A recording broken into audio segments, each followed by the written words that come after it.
성도님들 안녕하십니까? 오늘은 3월 13일 토요일 사순절 22째 날입니다. 오늘 토요일입니다. 한 주간 잘 마무리하시고 거룩하고 복된 기쁜 내일 주일을 잘 맞이하시기 바랍니다. 자, 오늘 우리가 함께 나눌 말씀은요, 마태복음 5장 7절입니다. 신약성경 5쪽, 마태복음 5장 7절입니다. 함께 봅니다. 긍휼히 여기는 자는 복이 있나니 그들이 긍휼히 여김을 받을 것이며. 한 번 더 봉독할게요. 긍휼히 여기는 자는 복이 있나니 그들이 긍휼히 여김을 받을 것이며. 아멘.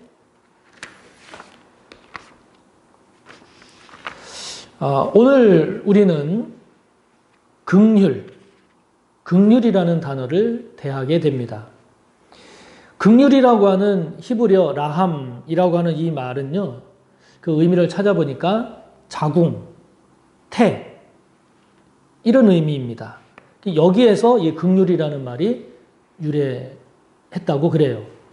그러니까 누군가를 긍휼히 여긴다라고 하는 것은 단순히 그냥 혀를 이러한 정도가 아니라 여인이 자기 아기를 자궁에 품듯이 그렇게 마음에 품는 것을 긍휼이라고 합니다.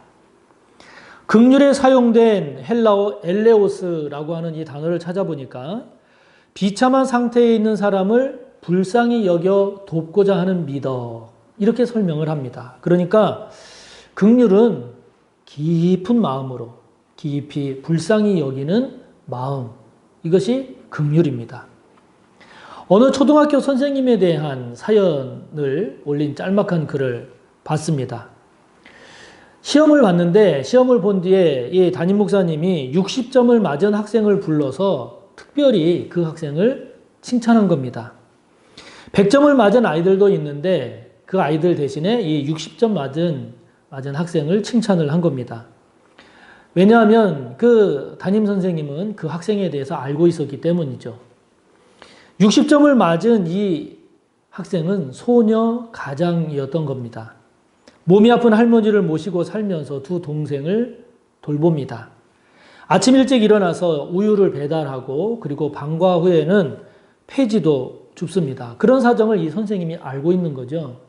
그런 상황에서 이 아이가 60점을 맞았다라고 하는 게 선생님이 너무 기쁘기도 하고 그 학생이 대견하기도 하고 그런 거예요. 그래서 그 선생님이 그 아이를 향한 그 긍휼의 마음이 특별히 그 아이를 불러서 칭찬하고 격려했던 거죠. 지난 1월 18일, 두 달 전이죠. 여러분 혹시 기억하실지 모르겠는데 그날 서울에 엄청난 눈이 내렸어요. 갑자기 막 엄청난 눈이 퍼부은 날인데요. 그런데 그날 오전에 서울역에 있던 어느 한 언론사의 사진기자가 자신이 찍은 사진과 함께 그 사진에 관계된 내용을 올렸는데 그게 저에게 잔잔한 감동을 줬습니다. 한방눈이 막 펑펑 쏟아진 그날 그 사진기자의 눈에 저거 뭐지? 하면서 어느 한 장면이 들어왔는데 이 사진 기자가 거의 본능적인 감각으로 이거는 절대 놓쳐서는 안 되는 정말 사진감이다. 이거를 본능적으로 깨달았는지 그냥 막 정신없이 셔터를 누르기 시작을 한 겁니다. 그 장면은 어떤 장면이었는가 하니 어느 한 시민이 서울역 앞에서 눈이 막 펑펑 쏟아지는 가운데 추워 보이는 한 노숙인에게 자신의 외투를 벗어주고 있는 장면이었습니다. 그런데 그 시민은 자신의 외투를 벗어주었을 뿐만이 아니라 장갑도 벗어줬고 그리고 무엇인가 용돈도 주는 것 같았습니다. 처음에는 그게 도대체 뭔지를 잘 몰랐는데 그 옆에 있던 사람들이 마치 중계방송을 하듯이 그 이야기를 하는 그 소리를 듣고 이 사진기자가 그 내용을 파악할 수가 있었는데요. 그 옆에 있던 시민들이 중계를 하듯 막 이런저런 소리가 들리는 겁니다. 잠바를 벗어주네. 장갑도 줬어. 이야, 5만 원도 주네. 이런 시민들의 이야기들을 이 사진기자가 종합을 하면서 그 내용을 이해하게 된 거죠. 그 광경을 정신없이 찍던 이 기자가 이제 정신을 차리고 그 노숙인에게로 달려갔습니다. 달려가서 그 노숙인에게 이 잠바, 그리고 이 장갑, 그리고 이 돈 다 저분이 주신 거죠? 그러니까 그 노숙인이 네, 그랬습니다. 그래서 저분이 주신 거죠? 라고 하고서 그 시민이 있을 곳이라고 생각되는 쪽으로 이 사진기자가 쫓아가 봤는데 못 찾은 거예요. 누군지 결국 모르고 만 거죠. 그날 저녁에 이 사진기자가 다시 서울역을 찾았습니다. 자신이 찍은 그 사진을 들고 또 이 노숙인을 찾아 막 나선 거예요. 그래서 다행히 서울역 그 경비 관계자 도움을 받아서 그 노숙인을 그 서울역 지하도에서 이 사진기자가 다시 만나게 됩니다. 만나서 외투를 벗어준 사람이 혹시 아는 사람인지, 그래서 그 사람과 관계된 것들을 그 노숙인에게 물어봤습니다. 그랬더니 그 노숙인의 말은 이랬습니다. 그 시민이 지나가고 있을 때 이 노숙인이 너무 추우니 커피 한 잔만 좀 사달라 그랬답니다.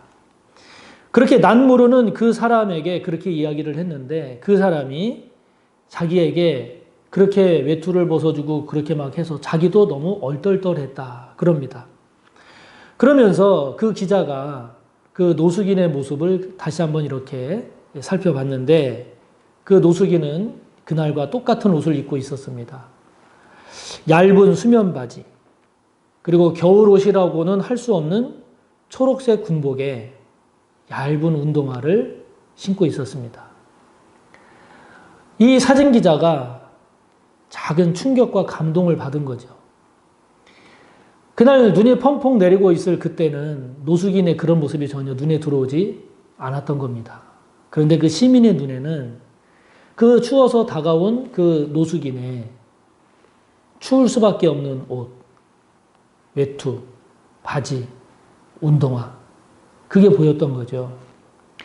그래서 그 사진기자가 끝 말미에 자신은 보지 못했던 것을 그 신사는 봤다는 사실에 내 자신이 부끄러웠습니다. 라고 하는 내용으로 마무리를 짓고 있습니다. 제가 그 사진기사 기자의 그 글을 보면서 사람을 긍휼히 여긴다는 것이 저런 거구나 라고 하는 것을 다시 한번 배우고 또 은혜가 되고 감동을 받았습니다. 예수님 당시에는요, 로마 사람들은 이 긍휼, 불쌍히 여기는 것을 영혼의 질병이라고 여겼습니다. 하나의 병이라고 여겼어요. 다시 말하면 좋게 보지 않았다는 겁니다. 왜 그럴까요? 누군가를 불쌍히 여기는 그런 마음으로는 그 당시 로마가 세계를 정복하고 세계를 다스리는 것처럼 누군가를 불쌍히 여기는 마음으로는 그렇게 할 수 없기 때문이죠. 그래서 누군가를 불쌍히 여기는 것은 정상적이고 건강하고 바람직한 것이 아니라 저것은 영혼의 질병이라고 그 당시 로마인들은 생각했다는 거죠. 그러나 그런 세상에서 오늘 예수님은 그렇게 이야기하지 않으십니다. 오늘 예수님은 자비로운 사람, 긍휼히 여기는 사람이 복이 있다고 말씀하십니다. 성경은 긍휼을 행하지 아니하는 자, 야고보서 2장 13절을 보면은요, 긍휼을 행하지 아니하는 자, 이걸 공동번역 성경을 보면 무자비한 자 이렇게 번역을 했는데, 이 무자비한 자에게는 긍휼 없는 심판, 즉 무자비한 심판이 있으리라. 긍휼은 심판을 이기고 자랑하느니라. 이렇게 야고보 사도는 야고보서 2장 13절에서 말씀하고 있습니다. 오늘날은 어떤 시대인가요? 나 자신도 돌보기 어려운데 누구를 불쌍히 여기는 일은 더더욱 어려운 일이다. 이렇게 여겨지는 시대입니다. 누군가의 아픔을 헤아려서 그 같은 자리에 선다는 것이 그래서 더욱더 어려운 일로 여겨지는 지금의 시대입니다. 그러나 여러분, 많은 재물과 높은 지위에 있으면서도 긍휼히 여기는 마음이 아니라 더욱더 많은 재물, 더욱더 견고한 지위를 유지하기에 급급해서 사는 사람이 있는가 하면 없는 형편에 기초생활 수급자이면서도 한 푼 두 푼 모아서 더 어려운 사람을 돕는데 사용해 달라고 하는 그런 사람도 있음을 우리는 봅니다. 그러고 보면 재물이 많다고 긍휼히 여김이 많은 것도 아니고 재물이 없다고 긍휼히 여기는 마음이 없는 것도 아닙니다. 그러나 저와 여러분이 기억해야 할 것, 저와 여러분이 잊지 말아야 할 것은 무엇입니까? 그것은 주님께서 말씀하신 겁니다. 주님께서 긍휼히 여기는 자가, 불쌍히 여기는 자가 복이 있다. 그렇게 주님이 말씀하셨다라고 하는 것을 우리가 잊지 말아야 합니다. 누가 복이 있는가? 긍휼히 여기는 자가 복이 있음을 저와 여러분이 잊지 말아야 합니다. 그리고 우리가 누군가를 긍휼히 여기는 마음으로 살아갈 때 우리가 긍휼히 여김을 받는다는 거죠. 그 얘기는 한 걸음 더 나아가면 주님께서 저와 여러분을 불쌍히 여기시는 복이 저와 여러분에게 주어진다라고 하는 말씀입니다. 자, 여러분, 누군가를 더 정복하고 누군가를 더 다스려야 한다라고 외치고 있는 이 시대에 그 세상 한복판에서 오늘도 주님이 선포하시는 것은 긍휼히 여기는 자, 불쌍히 여기는 자가 복이 있다. 그가 긍휼히 여김을 받을 것이다 라고 하는 이 주님의 말씀을 마음에 품고 주님 말씀 따라 이 시대를 복되게 살아가는 저와 여러분이 되시기를 바랍니다. 오늘 함께 나눈 말씀을 생각하며 기도하시고 오늘도 여러분의 기도를 이어가시기 바랍니다. 감사합니다.